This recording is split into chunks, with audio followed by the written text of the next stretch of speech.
It was cold and crisp around the Catherine Palace of Tsarskoye Selo. The soldiers hurried their work through the blood and bodies, packing priceless gold plaques together into crates. One of them stopped for a moment, looking down at the golden loot beneath him with a manic gleam of ambition in his eyes. This would secure his future and the fame of the Army Group North in German history. They would be hailed as heroes. He was wrong. Within 4 years, he would be dead, and the priceless panels of the Amber Room of St. Catherine's Palace would be lost to history, a mystery that would remain unsolved for more than a century. This is the secret of the Amber Room. The story of the Amber Room begins with blood. One of the most wealthy and powerful individuals of the 18th century, Duke Frederick of Prussia, had it built for his palace in Charlottenburg. He had just been named King of Prussia, an honour that had been denied by law to every other elector of the Holy Roman Empire. He had been given special permission by the Emperor for him forming a part of the League of Augsburg against France and fighting in the 9 Years' War, a war that had cost 700,000 people their lives. Frederick and his men had taken the city of Bonn. It stood alone as the last French holdout against the Allies, its fortifications standing as a bulwark against the tide. Frederick officially laid siege to it on the 16th of September and took it a little under a month later. The speed of the victory was impressive, but the tactics used to achieve it were brutal. Rather than using attrition and blockades to starve the fort out, Frederick had employed continual barrages, pounding the city with shot and shell. The official siege didn't begin until September, but the cannon fire had begun a month beforehand. Thousands of tons of iron were flung against and over the walls of Bonn, reducing the defences to rubble. The brutality came from the human cost of what stood behind them. Cannon fire is indiscriminate in its targets, hitting houses, churches, and schools alike. The civilian body count skyrocketed, with the death count estimated in the thousands. The bodies of civilians, young and old, lined the streets, slowly rotting beside the soldiers. In the end, the human cost proved too great for the commanders of the fort, and they surrendered to the Allies. Frederick used the victory to assure his position, a position built on the bodies of the innocent.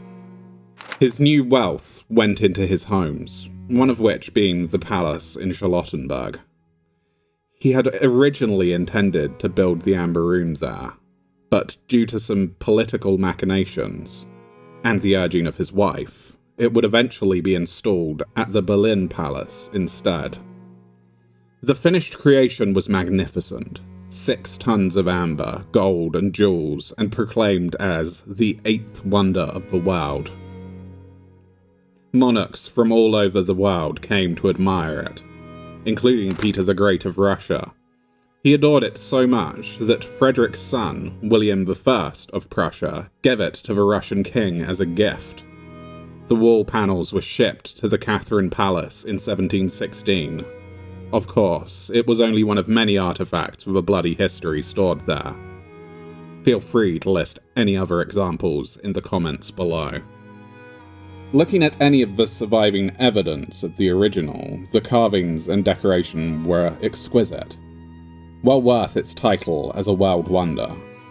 Whilst we have no idea of the actual costs needed to create it in the first place, the Soviet government attempted a reconstruction of it, which cost more than $3.5 million and took 24 years to create. Even then, the necessary skills required to work on the amber had been nearly lost, so the reconstruction isn't even close to the quality of the original. Whilst the original plaques may have been based in amber, there was a large quantity of decoration made with fine gold leaf and jewels. The panels were intricate, some holding patterned displays, others flourishing out into carvings, including angels, cherubs, and coats of arms. The beauty and value of what was on display meant it was only a matter of time before someone tried to steal it.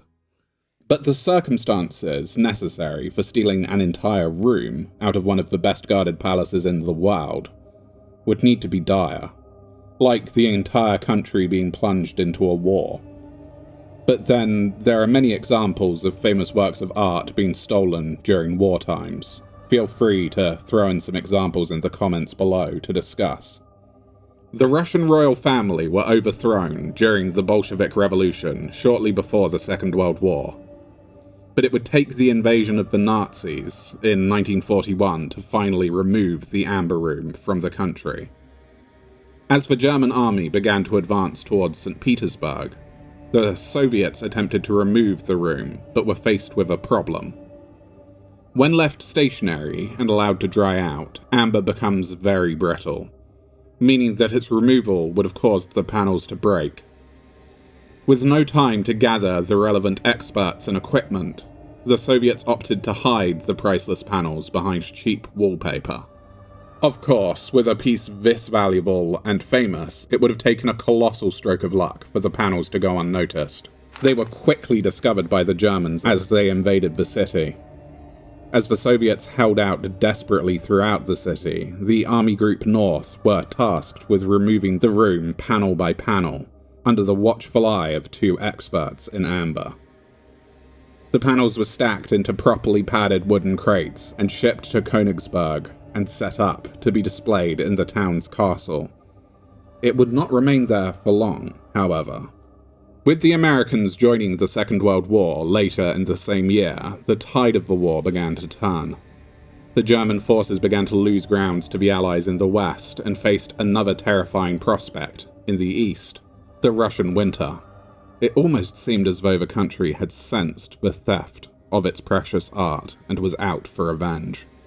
Temperatures plummeted, and much like Napoleon's army before them, the Germans began to experience the full ferocity of Siberian weather. Tanks broke down, guns seized up, and the German uniforms, not designed to withstand the drop in temperature, meant that men were losing their lives to exposure.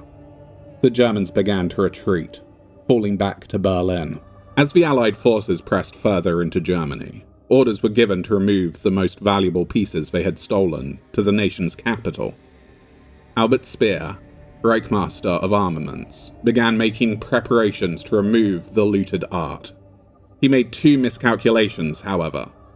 The first was the efficiency of his own men.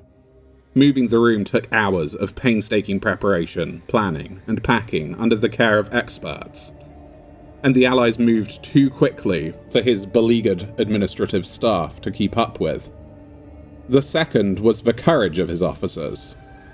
Even with the speed of the advance, there might just have been time, but standing firm in the face of the Allies would have taken nerves of steel. Nerves the head of civil administration in Konigsberg, Erich Koch, did not have. Koch fled the city and left the room in the hands of General Otto Lasch, who couldn't leave the city without deserting his post. The room remained where it was. Konigsberg was bombed by the Royal Air Force in 1944, before finally being taken by the Red Army in 1945. The Soviet soldiers were jubilant. They'd heard rumors that the beloved work of art, their eighth wonder of the world, was somewhere in the city. But when they arrived at the German headquarters and threw the doors of the storage unit open, there was nothing there. Even when the city of Berlin was finally taken, there was no Amber Room. It had joined the ranks of the many precious works of art lost to war. Don't forget to post those mysteries down in the comments. The mystery of the room's disappearance has baffled historians and treasure hunters for years. Most concluded that the room had been destroyed in the RAF bombing raids or the Red Army's burning of the castle. Amber is notoriously sensitive to changes in temperature, so fire is particularly destructive to it, even if the fire didn't manage to reach the room directly. An investigation in 2004, carried out by the journalists Catherine Scott Clark and Adrian Levy, concluded that the room was destroyed between the 9th and 11th of April, 1945. This would coincide with the Battle of Konigsberg, where the Red Army not only burned the castle, but also shelled its remaining walls. Levy and Scott Clark also noted that it was a useful piece of propaganda for the Soviet government to claim that the room had been stolen by the Germans rather than destroyed by their own men. It would have enabled the Soviets to press their investigations further and even start pointing fingers at Western governments when the Amber Room failed to be discovered in Berlin. There was even rumours that Stalin himself ordered a fake room to be destroyed whilst the real Amber Room was shipped back to Moscow. Whilst outrageous, this rumour was strengthened when Leonid Brezhnev, Soviet General Secretary, ordered Konigsberg Castle destroyed in 1968, preventing any further investigation into the whereabouts of the Amber Room. Other voices have emerged too, claiming that the room was still very much intact during the Red Army's occupation. Leonid Ehrenstein, a lieutenant in the rifle platoon that stormed the castle during the Battle of Konigsberg, said he had physically seen the room still intact during the fighting. He also claimed that the Red Army hadn't deliberately set light to the city, and that the fires had only started due to the artillery bombardments, saying, "What soldiers would burn the city where they will have to stay?" If that is true, and these were accidental fires rather than demolitions, then it decreases the likelihood that the fire reached the room itself. His claims are further backed up by Adelaida Yolkina, senior research at the Pavlovsk Palace, who suggests that the Red Army were more methodical in their assault, especially because they knew the room was in the castle and its value. There are residents of Konigsberg itself who claim to be eyewitnesses to pieces of the room being stored in crates in the cellars of the castle, protecting it from artillery bombardments. The search hasn't stopped, with hunts as recent as 2020, when a team of Polish divers discovered the wreck of the SS Karlsruhe. The ship had taken part in Operation Hannibal, a mass exodus of German soldiers and civilians that fled the approaching Red Army in 1945. The ship was sunk by Soviet aircraft just off the coast of Konigsberg, and the drivers have reported several wooden crates with unknown contents down in its hold. The treasure of the Amber Room may still be lurking down there on the seabed, but the mystery remains unsolved. What do you think? Are those crates treasure chests? Or was the room destroyed when the castle burned? Let us know your thoughts in the comments below.